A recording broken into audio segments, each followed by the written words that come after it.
Capítulo 5. El rechazo y sus máscaras.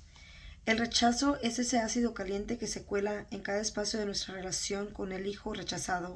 Es esa espina que se clava en el corazón y duele y no nos atrevemos a tomarla con las manos, como es necesario para sacarla, porque tememos resultar heridos. Pero el rechazo en sí mismo hiere tanto, quema tanto, duele tanto, que ni siquiera el dolor de reconocerlo es comparable con el dolor de seguirlo cargando. ¿Por qué un padre podría sentir rechazo por un hijo? La primera razón es su condición humana. El padre es un ser humano con una historia personal, con limitaciones, con necesidades insatisfechas, con miedos, con conflictos. Un padre puede sentir rechazo hacia un hijo, eso es verdad, por razones a veces muy simples y a veces dramáticas, pero mientras más claro esté ese sentimiento para el padre y más pronto lo reconozca, más pronto podrá hacer algo para curarlo y dar paso al amor. A continuación expongo las situaciones de rechazo del padre hacia el hijo que en mi práctica profesional he encontrado más comúnmente. Ser del sexo opuesto al que el padre deseaba. Tú debiste ser hombre, repetía constantemente su padre a Patty desde que era una pequeña niña. De hecho, a veces la llamaba cariñosamente mi muchachito. Ella lo acompañaba a todas esas actividades que los hijos varones comparten con sus padres, como el fútbol, la cacería y la pesca. Cuando se presentó a consulta, Patty estaba casada desde hacía 5 años y los problemas con sus ovarios y matriz, que la aquejaban desde la adolescencia, habían alcanzado niveles de gravedad. No había podido tener hijos, a pesar de múltiples tratamientos médicos, y su menstruación era un desastre que aparecía siempre de forma inesperada, inconstante y acompañada de innumerables molestias y dolores. Su estado emocional era insufrible, plagado de cambios abruptos entre la tristeza, el coraje, la amargura y el miedo.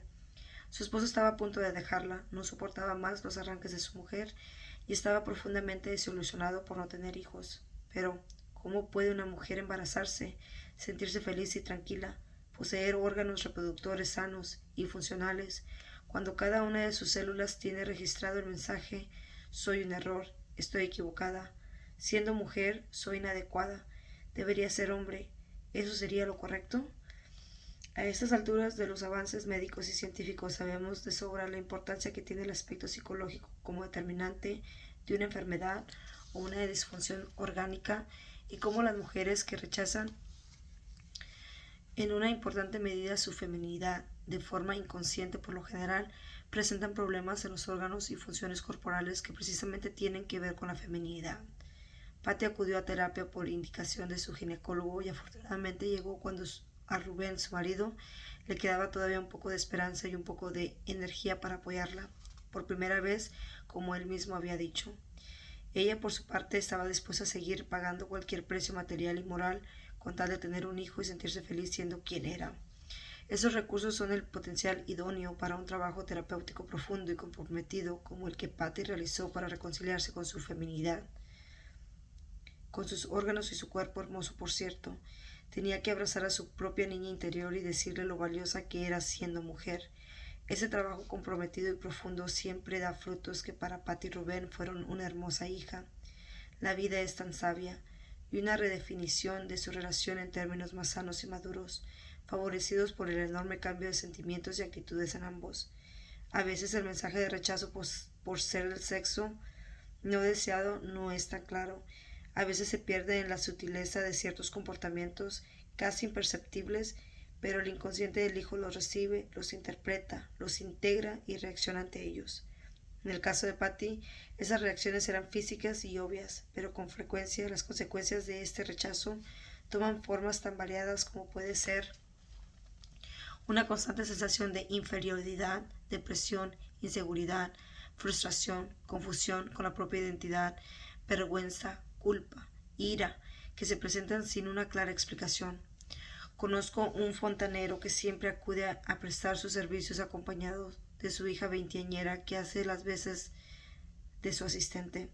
Al ver a la chica por primera vez me tomó algunos segundos identificar si era hombre o mujer, pues su aspecto es el de un rudo muchacho, con su cabello cortado como hombre, su holgado overol de mezclilla como para disimular las formas de su cuerpo y sus toscas botas negras, tan rudas como sus movimientos, su voz, sus gestos y su andar. Me conmueve ver a esa mujer intentando inconscientemente representar la caricatura de un hombre, escondiendo detrás de su apariencia masculina a la mujer que es, de seguro para cumplir con las expectativas rotas de alguien que supone que debería ser hombre. Como siempre, los padres necesitan reconocer esto para hacer su propio trabajo al respecto y lograr aceptar a su hijo, de cualquier edad y sexo, del cual se han sentido desilusionados por ser lo que es. Con frecuencia, cuando los padres tienen dos o más hijos de determinado sexo, esperan al siguiente con la gran ilusión de que sea del sexo opuesto y ya sea que lo reconozcan abiertamente o no, sufren una decepción al no cumplirse sus expectativas. Es comprensible y normal que eso suceda, pero es indispensable que los padres lo reconozcan con su propio corazón para que ese rechazo no dañe a su hijo ni a sí mismos. En una reunión de señoras a la que hace años asistí, estaba una joven mujer con su hijo de 1 año, el menor de 3 varones. De vez en cuando ella extraía de su bolsa un hermoso moñito lleno de listones y encajes y lo colocaba en el cabello de su niño mientras decía: «Imagínense qué hermosa sería si fuera niña». Y ante los regaños de algunas mamás respondía: «Pero si no se da cuenta, ni siquiera sabe hablar». A veces tiemblo ante la ignorancia de algunos padres al suponer que solo las palabras llevan mensajes a los hijos y que esos son tan tontos que no son capaces de entender, a cualquier edad, todo lo que decimos sin hablar. El síndrome del patito feo. ¿Recuerdas el cuento del patito feo? En una granja nació un patito que era diferente a todos los que habitaban ahí. «¡Qué feo es!», exclamó su mamá al verlo. Y la noticia corrió de boca en boca. «Es horroroso, nos avergüenza a todos». No le dirigimos la palabra. «¿Por qué no lo echamos de aquí?», dijeron todos. En efecto, el infeliz patito se vio siempre solo. Todos lo despreciaban, no tenía ni un solo amigo. Se burlaban de él, le picaban, le quitaban la comida. Y encima de todo tenía que soportar insultos si intentaba protestar. Hasta que, finalmente, cansado de recibir tantos malos tratos, el patito feo decidió huir de aquel lugar donde nadie lo quería. Pasó el tiempo y llegó el invierno. Todo el bosque se encubrió de nieve y el patito feo sentía mucho frío y mucha hambre. Un leñador que pasaba lo encontró sobre la nieve temblando de frío y lo llevó a su cabaña, donde tenía una gallina y un gato, los cuales, en cuanto vieron al patito feo, comenzaron a molestarlo y a darle los peores tratos. A pesar de que el patito hizo cuanto pudo para conseguir su amistad, el gato lo arañaba y la gallina lo picoteaba cruelmente. Así, el patito feo tuvo que huir de la cabaña y caminó sin saber a dónde ir hasta que encontró una cueva en el bosque. En ella pasó el resto del invierno. Era mejor para él estar ahí a soportar más desprecios. Pasó el invierno, llegó la primavera y el patito feo salió a tomar el sol. Pero de repente se ocultó lleno de miedo al ver pasar a un grupo de hermosas criaturas que nadaban con una gran elegancia y belleza. «No quiero que me vean», pensó. «Son tan hermosos que seguro se reirán al verme». Pero en ese momento el más majestuoso se acercó y le dijo: «Ven con nosotros, somos tu familia, tú eres un cisne también». Entonces el patito se contempló en el espejo del agua y se maravilló al verse. Había crecido convirtiéndose en un hermoso cisne. En ese momento comprendió que había nacido por error en el nido de una familia de patos, al cual por accidente había rodado el huevo del cual provino. Entonces supo que no era feo como todos habían dicho, y comprendió que el rechazo que sufrió se debió solamente a que era diferente. Se alejó muy feliz en compañía de sus hermanos y sus amigos, que lo aceptaban y lo respetaban. Al final se sintió querido. Muchísimas familias tienen en casa un patito feo, ese hijo diferente que es percibido así no solo por los padres, sino por toda la constelación familiar, formada por los hermanos, abuelos, tíos y primos, con frecuencia también por los maestros, los amigos de los padres, la comunidad religiosa a la cual pertenece, la familia, y hasta por la sociedad misma, con todo el peso que ejerce sobre aquellos miembros que son diferentes. El síndrome del patito feo se manifiesta de diversas formas, pero sea cual fuera, siempre lleva implícito el mismo mensaje para el hijo: no me gustas. Ser de piel, ojos y cabello oscuro en una familia que hipervalora el cabello, los ojos y la piel clara. Ser mal alumno en una familia de gente inteligente y brillante. Ser pobre en una familia de ricos. Ser rico en una familia de pobres. Ser irresponsable en una familia de superresponsables. Vestir mal en una familia que viste bien. Ser libre en el pensar y y el actuar en una familia de rígidos, ser feo en una familia de bellos, o simplemente ser demasiado gordo, demasiado flaco, ser chaparro, desgarbado, homosexual, hippie, rebelde o cualquier otra característica que salga de los parámetros familiares. En pocas palabras, por ese hijo diferente, los padres pueden sentirse avergonzados ante el resto de la familia y ante otras personas que podrían pensar que, como padres, no están funcionando adecuadamente. Una madre me decía que realmente le preocupaba a su hijo de 13 años, al que presionaba constantemente de una manera impresionante, corrigiendo todo lo que hacía, cómo y qué comía, su forma de caminar, hablar, vestirse, moverse una y otra vez durante cada día de los últimos 3 años. La madre justificaba su actitud diciendo: este muchacho está tan flaco, camina tan jorobado, se viste tan mal, es tan desgarbado, que realmente me preocupa que cuando crezca ninguna mujer lo quiera. Por eso lo presiono para que coma bien, camine bien, hable bien, se vista bien. ¿Sabes una cosa? Ese muchacho no necesitaba crecer para que las mujeres lo rechacen, puesto que la primera mujer importante en la vida de un hombre, su madre, ya lo rechazaba. Ya se encargaba de decirle cada día: no me gustas, lo que eres está mal, lo que está bien es lo que no eres. Y vaya que si en algún momento de su vida un hombre puede ser flacucho y desgarbado, es a los 13 años. Las palabras son lo de menos. De hecho, rara vez escucharemos a un padre decir palabras como las anteriores directamente. Sin embargo, el mensaje llega con claridad a través de la constante desaprobación. Recordemos que el lenguaje verbal, las palabras que pronunciamos, ocupa solo alrededor del 20% de la comunicación, y el lenguaje no verbal, tonos de voz, gestos, miradas, respiración, posturas y movimientos corporales, imágenes energéticas de nuestra aura, constituyen 80% de nuestra comunicación, de tal manera que no necesitamos hablar para dar un mensaje a un hijo. Expresamos mucho más sin palabras que con ellas, y aunque el hijo no registre conscientemente toda la información que le está dando el lenguaje no verbal del padre, de modo inconsciente sí la registra, la interprete y reacciona ante ella. Por otra parte, es importante mencionar que el lenguaje no verbal surge directamente de nuestro inconsciente y no está bajo nuestro control, ni siquiera nos damos cuenta de él. Por lo tanto, el lenguaje no verbal siempre mostrará nuestra verdad más profunda. La verdad con tu hijo, patito feo, es que muchas de las cosas que dices hacer por su bien es en realidad por tu bien, porque te avergüenza ese hijo, porque te importa demasiado que la gente piense que tú, su padre, no lo estás educando, formando, cuidando o alimentando adecuadamente. Quisieras tener hijos perfectos, según tu concepto de perfección, para sentirte orgulloso, valioso e importante. Vale la pena mencionar que el hijo patito feo sufre, siente el rechazo y puede llegar a convencerse de que efectivamente algo está equivocado en él. A veces ese dolor lo lleva a volverse rebelde y resentido, o a desarrollar algún síntoma hasta que, como el patito del cuento, encuentre quienes lo amen y aprecien tal cual es, porque aprecian su valor y su belleza, si es que tiene la suerte de encontrarse con personas que son capaces de ver más allá. Por desgracia, no todos los patitos feos tienen esa suerte. Es normal, es natural y es humano que algún hijo te guste o disguste más que el otro, que con alguno te sea más fácil o más difícil relacionarte, pero por Dios, reconócelo. Y como he comentado antes, reconocer no significa informarle al mundo, es un proceso personal, de ti contigo. Duele y avergüenza, pero es la verdad. Y también es verdad que cuando lo reconoces, lo encaras y trabajas con él, tu sentimiento de rechazo hacia tu hijo puede cambiar drásticamente, como pasó con Alma. Alma era una madre divorciada de 40 años que tenía grandes problemas de relación con su hija mayor de 18 años, mucho más graves que los que una madre normalmente tiene con un hijo de esa edad. Peleaban constantemente, jamás podían hablar sin empezar a discutir y ambos guardaban fuertes resentimientos hacia el otro, manifestados a través de horribles ofensas y hostilidad mutua. Aunado todo esto a la nula disposición del hijo a cooperar en casa.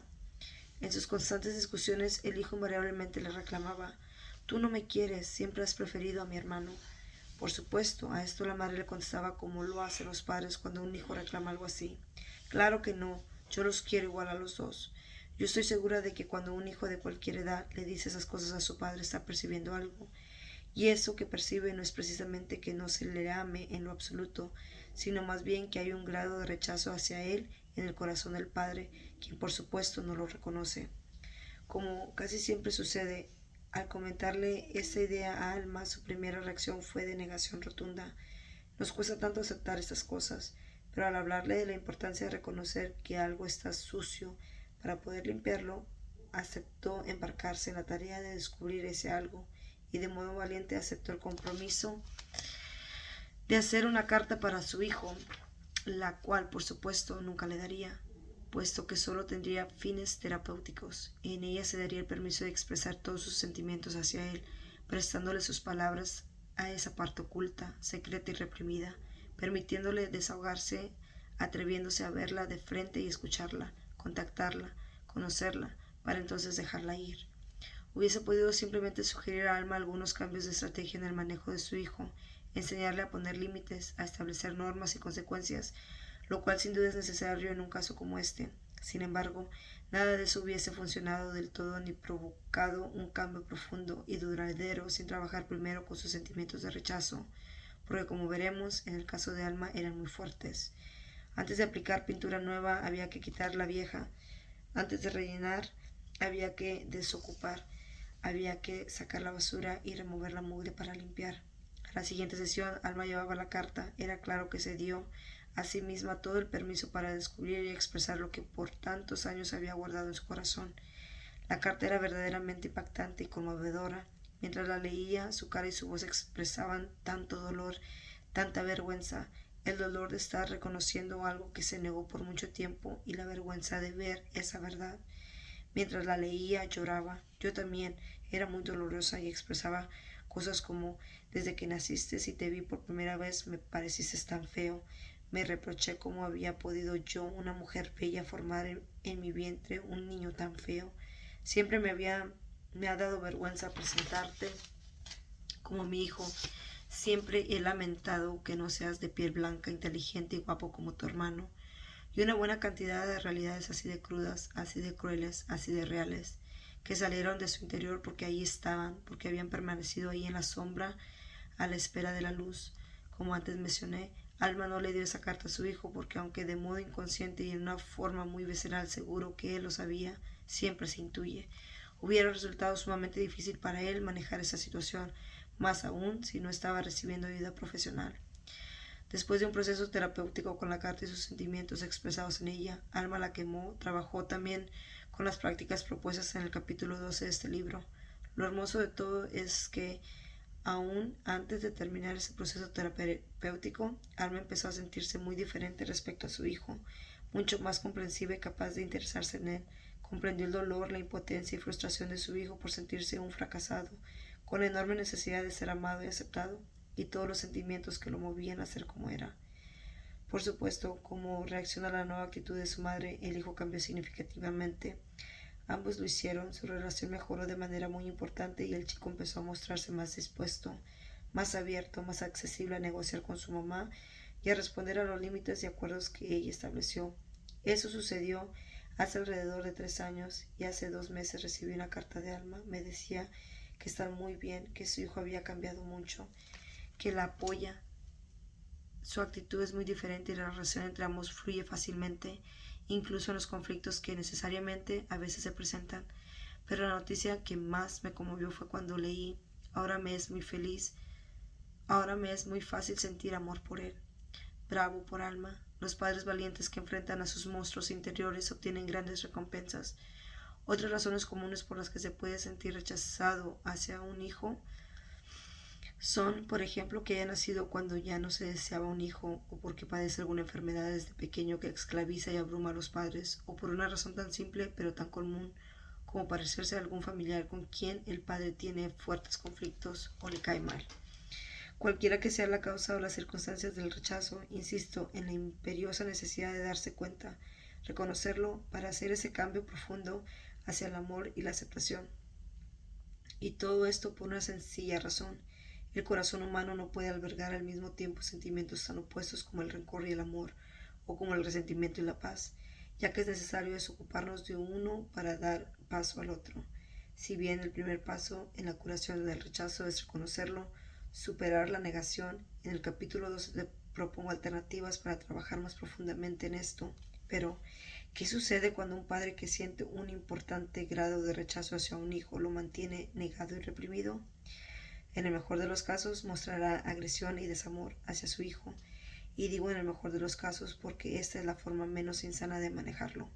Cuando un padre muestra abierta y directamente estos sentimientos, el hijo sabe dónde está parado, sabe qué esperar, está viendo la piedra en la mano del padre y buscará la forma de protegerse cuando la lance, construirá escudos, desarrollará estrategias, echará a andar todo su ingenio y su potencial para lidiar con la situación. En cambio, cuando en grado extremo el padre reprime, oculta y niega el rechazo, se activará inconscientemente un mecanismo de defensa llamado formación reactiva, el cual consiste en encubrir un motivo o sentimiento que causa angustia y culpa, experimentando conscientemente lo opuesto, de manera que antes de que el verdadero sentimiento o motivo llegue a la conciencia se convierte en su opuesto. Dicho de otra forma, los extremos se tocan, los extremos son lo mismo, es decir, que el rechazo será manifestado por el padre como su polo opuesto, la sobreprotección. Con sobreprotección me refiero a esa actitud de algunos padres con su hijo en la que se satisfacen sus necesidades antes de que las sienta.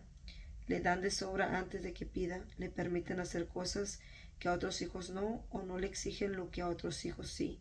Le soportan agresiones y hasta se convierten en sus sirvientes. Pero detrás de la sobreprotección hay un rechazo grande, secreto y negado hacia el hijo, y la consiguiente culpa por sentirlo, por lo cual, como un intento de disminuir esa culpa y ocultar ese rechazo, se desarrolla la sobreprotección, permitiéndole ser y hacer todo lo que quiera. El hijo sobreprotegido crece débil, timorato, demandante, dependiente, inseguro, sin tolerancia a las frustraciones y tormentas de la vida, ignorando su propio potencial porque nunca le han permitido conocerlo y mucho menos utilizarlo. No le han dejado desarrollar sus músculos psicológicos, le han allanado demasiado el camino, le han facilitado demasiado la vida y con la sobreprotección le han dado el mensaje implícito: tú no puedes, por eso lo hago yo por ti.